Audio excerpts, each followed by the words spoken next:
Praise the Lord. सभी विश्वासी भाई बहनों को प्रभु यीशु मसीह में जय मसीह की। बाइबल शिक्षा चैनल पर आप सभी का स्वागत है। हमारे इस चैनल को देखने के लिए आप चैनल को सब्सक्राइब करें और बेल आइकन के ऑल बटन को ज़रूर दबाएं, तभी आपको हमारी आने वाली हर वीडियो का नोटिफिकेशन मिलता रहेगा। आज मैं आपके लिए बाइबल की पुस्तक से लूका अध्याय 7 का 11 से 17 वचन लेकर आई हूँ। विधवा के पुत्र को जीवन दान, विडो सन रेज्ड। तो चलिए भाइयों बहनों, हम वीडियो स्टार्ट करते हैं। बाइबल दर्शाती है यहाँ कि यह उस समय की बात है जब प्रभु यीशु नाइन नाम के एक नगर में से होकर जा रहे थे। तब भी प्रभु यीशु के साथ साथ उस समय में भी बड़ी भीड़ उनके पीछे पीछे थी तथा उनके चेले हमेशा की तरह तब भी प्रभु यीशु के साथ ही थे। भीड़ इसलिए प्रभु यीशु के साथ साथ थी उस समय क्योंकि तभी यहाँ आने से पहले प्रभु ने कफरनहूम में भी कुछ चमत्कार किए थे भीड़ के सामने। वहां भी प्रभु ने एक सूबेदार के दास को पूरी तरह दूरी से ही चंगा किया था, जिस घटना को आप सभी जानते भी हैं। वह हमारे चैनल पर भी ऑलरेडी अपलोडेड है। अगर आप चाहें तो उसे विस्तार से देख सकते हैं। उसका लिंक आपको डिस्क्रिप्शन बॉक्स में मिल जाएगा। तब इसी चिन्ह चमत्कारों के ही कारण भीड़ सदा प्रभु के पीछे हो लेती थी। वे जब प्रभु से कुछ पाने की चाहत में उसके पीछे पीछे चलते रहते थे, जैसे चंगाइयाँ, जीवन का सच्चा ज्ञान इत्यादि। यह सब तब नाइन नगर में भी भीड़ प्रभु के साथ साथ चल रही थी। इसी प्रकार से वह सब कुछ पाने की आशा में। तब उसी स्थान पर जब प्रभु यीशु नगर के फाटक के पास पहुँचे तो देखा कि लोग वहां से एक मुर्दे को बाहर लिए जा रहे थे, जो मुर्दा अपनी माँ का इकलौता पुत्र था और वह विधवा स्त्री थी। और वहां भी नगर के बहुत से लोग उसके साथ थे। यहाँ हम देख सकते हैं कि एक विधवा स्त्री का इकलौता पुत्र मर गया था, जो कि उसके जीवन का एकमात्र सहारा था।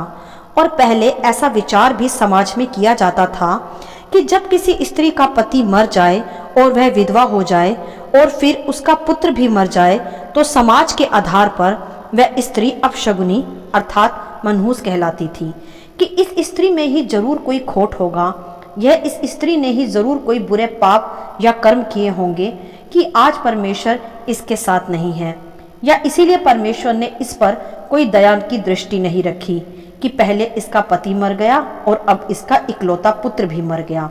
इस प्रकार की भावना पहले लोग रखते थे अपने मनों में। तो यहाँ यह स्पष्ट होता है कि उस विधवा स्त्री पर बहुत बड़ा पहाड़ टूटा। वह बहुत ही दुखी थी, निराशा में हारी हुई थी तथा टूटी हुई थी, अर्थात कि अब उसके जीवन में कोई भी आस ना बची थी। उसके पुत्र की मृत्यु के पश्चात उसका जीवन बिल्कुल अंधकारमय हो गया था। एक तो उसका जीवन का एकमात्र सहारा भी छिन गया था उससे, और फिर यह भी कि अब वह क्या क्या सहकर इस संसार में कैसे जीती। मतलब सब कुछ समाप्त सा हो गया था उस स्त्री के जीवन में। परंतु आगे हम देखें कि फिर क्या हुआ उस स्थान पर। उस स्थान पर यह हुआ कि उस नगर में प्रभु यीशु आए। मैं ऐसा मानती हूँ यहाँ कि उस नाइन नामक नगर से होकर जाना या वहाँ आना भी प्रभु की योजना में ही होगा, क्योंकि वे तो आप ही प्रभु हैं, सर्वज्ञानी हैं। वे तो पहले से ही सब कुछ जानते थे। इसीलिए प्रभु उस नगर में आए और उसी मार्ग से होकर भी गुजरे जहाँ से उस विधवा स्त्री के पुत्र को अर्थी पर ले जाया जा रहा था। तब जब प्रभु ने उस मंजर को देखा तो लिखा है वहाँ कि प्रभु यीशु को उस स्त्री पर तरस आया। यहाँ आप देख सकते हैं मेरे प्रियो, व विश्वास भी कर सकते हैं कि प्रभु परमेश्वर तरस से, दया से तथा प्रेम से भरा हुआ परमेश्वर है। वह मनुष्य के दुख को देखकर कठोर नहीं बना रहता। वह मनुष्य के दुख में दुखी होने वाला, तरस से भरा हुआ परमेश्वर है। कई बार हम मनुष्य ऐसा भी बोल देते हैं कि प्रभु को कि तू तो कुछ नहीं जानता, तू हमारी तकलीफ़ों को नहीं समझता जिसमें से हम गुजर रहे हैं, तू क्या जाने हमारे दर्द को, तू तो परमेश्वर है। नहीं, ऐसा नहीं होता। जो कि यहाँ स्पष्ट भी होता है कि प्रभु को भी हमें दुख व पीड़ा में देखकर हम पर तरस आता है। वह उदास भी होता है, वह भी हमारी तकलीफ़ों में हमारे साथ रोता है। तो वहाँ भी हम देख सकते हैं कि प्रभु उस स्त्री की तकलीफ को देखकर दुखी हुआ। प्रभु को उस स्त्री पर तरस आया और प्रभु ने फिर उससे कहा भी कि मत रो। ध्यान रखिए मेरे प्रियो, यही शब्द आज प्रभु हमसे भी कहते हैं। हमारी तकलीफ़ों में जब हम उदास होते हैं, दुखी होते हैं या रोते हैं, तो एक आवाज़ जो आज हमसे कहती है कि मत रो, वो हमें शांति तथा जीवन देती है। वे प्रभु की आत्मा की ही आवाज़ होती है जो कभी आपको हमें अकेला नहीं छोड़ती। तब आगे हम देखते हैं कि तब प्रभु ने पास आकर उस अर्थी को छुआ और उठाने वाले वहीं ठहर गए। तब प्रभु ने कहा, हे जवान, मैं तुझसे कहता हूँ उठ। तब वह मुर्दा उठ बैठा और बोलने लगा। हालेलुया। यहाँ एक बार हम प्रभु की स्तुति करेंगे, उसके नाम को प्रेज करेंगे, यह कहकर कि वह तरस से भरा परमेश्वर महान है। उसकी सदा महिमा हो जो मुर्दों को भी जिंदा करता है। तब प्रभु ने उस पुत्र को उसकी माँ को सौंप दिया। यह सब होता हुआ देखकर वहाँ खड़े सब लोगों पर भय छा गया और वह सब परमेश्वर की बड़ाई करके कहने लगे कि हमारे बीच में एक बड़ा भविष्यवक्ता उठा है और परमेश्वर ने अपने लोगों पर कृपा दृष्टि की है।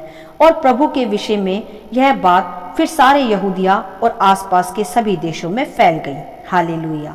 तो देखा आपने यहाँ कि प्रभु के इस अद्भुत चमत्कार को जब वहाँ खड़े लोगों ने यह चमत्कार देखा तो लिखा है उन पर भय छा गया।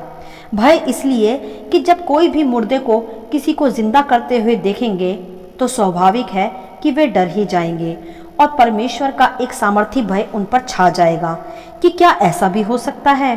और जब उन्होंने यह सब देखकर प्रभु यीशु को भविष्यवक्ता समझा तो वह इसीलिए क्योंकि वे पहले से जानते थे, उन्होंने सुन रखा था कि एलिया नबी ने भी एक विधवा स्त्री के पुत्र को जिंदा किया था और वह भी एक भविष्यवक्ता ही था।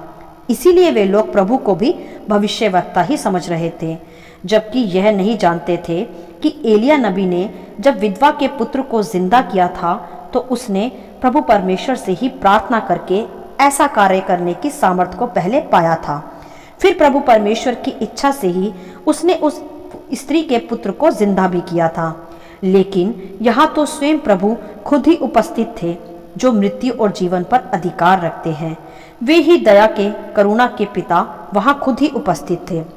तब एलिया प्रभु की इच्छा के अनुसार उस स्त्री के पास गया था, परंतु यहाँ प्रभु खुद अपनी इच्छा से नाइन नगर में गए थे।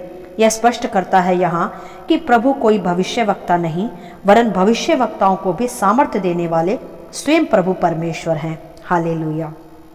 तो अब यहाँ हम इस अध्याय से अब कुछ गहराइयों को सीखते हैं जो कि यह दर्शाती है कि जहाँ जीवन समाप्त हो जाए, कोई आशा ना बचे, निराशा ही निराशा हो, अंधकार ही नजर आए, तो उसी स्थान पर उसी घड़ी जब प्रभु यीशु वहाँ आ जाए तो मृत्यु भी जीवन में बदल जाती है, निराशा भी आशा में बदल जाती है, दुख सुख में बदल जाता है तथा विलाप नृत्य में। हालेलुया। जैसे उस स्त्री का दुख आनंद में बदल गया। हम देख सकते हैं इस अध्याय में कि किस प्रकार उस विधवा स्त्री के जीवन में अंधकार छा गया था। उसका जीवन जैसे समाप्त सा ही हो गया था उसके पुत्र की मृत्यु के पश्चात, परंतु प्रभु यीशु की दया ने, उनकी करुणा ने, उनके तरस भरे भाव ने उस स्त्री के जीवन में एक नई आशा को, एक नए जीवन को, एक नई सुबह को उत्पन्न कर दिया। मेरे प्रियो, आज प्रभु हमें भी यही सिखाते व समझाते हैं इस अध्याय के अनुसार कि जब हमें लगे कि अब सब कुछ समाप्त हो गया है, अब कुछ भी नहीं हो सकता, अब अंधकार ही अंधकार है, सब कुछ निराशा से भरा है, तब इस वचन के आधार पर सदा स्मरण रखें कि प्रभु यीशु की दृष्टि आज भी आप पर है। वह आज भी आपके दुख में दुखी होता है। वह आज भी आपको देखकर तरस से भर जाता है और कहता है कि हे मेरे बेटी, हे मेरे बेटे, मत रो, मैं तेरा चंगा करने वाला, तेरे दुख में शांति देने वाला, तेरे विलाप को नृत्य में बदलने वाला परमेश्वर आज भी तेरे साथ हूँ। मुझ पर विश्वास कर तो मैं तुझे बड़ी बड़ी आशीषों के योग्य बना दूंगा। मैं तेरे आंसुओं को पोंछकर फिर से तेरे जीवन में आनंद को भर दूंगा और अंधकार में एक नई रोशनी दूंगा। बस तू मुझ में और मेरा वचन तुझ में बना रहे सदा। हालेलुया।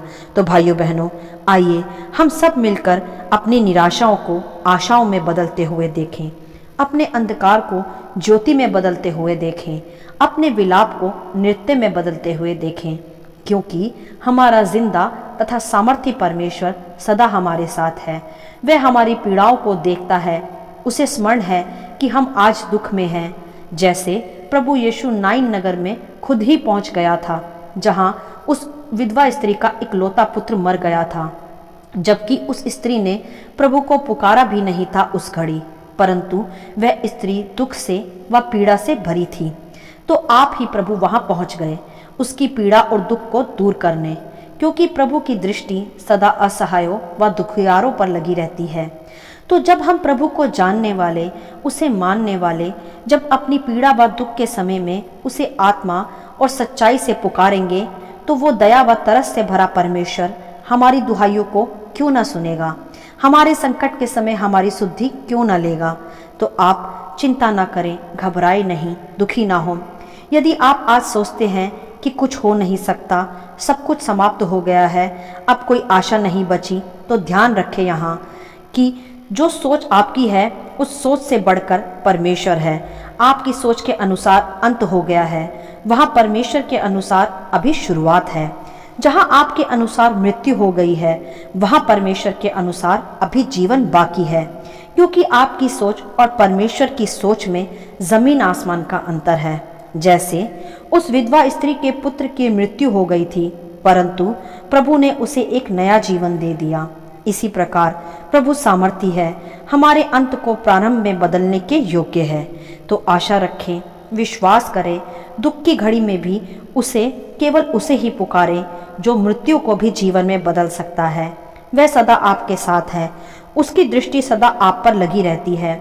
वह आपको आपकी तकलीफों में कभी भी अकेला नहीं छोड़ता। वही आपके आंसुओं को पोंछने वाला सामर्थी परमेश्वर है।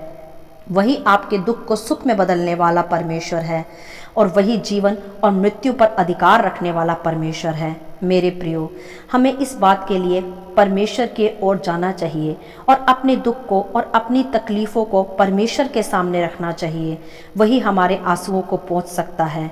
जैसे उसने विधवा स्त्री के इकलौते पुत्र को जीवन देकर उसकी सारी दुख और पीड़ाओं को दूर किया, उसी प्रकार आज परमेश्वर हमारे दुख और पीड़ाओं को दूर करने के भी योग्य हैं। वह आज हमें इस वचन के अनुसार स्मरण कराता है कि हम अपनी पीड़ाओं में और दुख में हारे नहीं, अंधकार में अपने जीवन को डुबोए नहीं। परमेश्वर की ओर दृष्टि करें, आत्मा और सच्चाई से उसे पुकारें और सदा उसके वचन पर अपना मन लगाएं। वही हमारे मृत्यु को जीवन में बदलने के योग्य परमेश्वर है। हालेलुया। आशा करती हूँ इन वचनों का संक्षिप्त विवरण आप सभी को समझ में आया होगा। परमेश्वर आपको अपनी पवित्र आत्मा की भरपूरी से सदा भरता रहे। यदि आप चाहते हैं कि दूसरे भी इसे सुनकर आशीष पाएं, तो आप दूसरों के साथ भी इन्हें शेयर कर सकते हैं, क्योंकि हमारे प्रभु यीशु मसीह की यही इच्छा है। आमीन and God bless you all.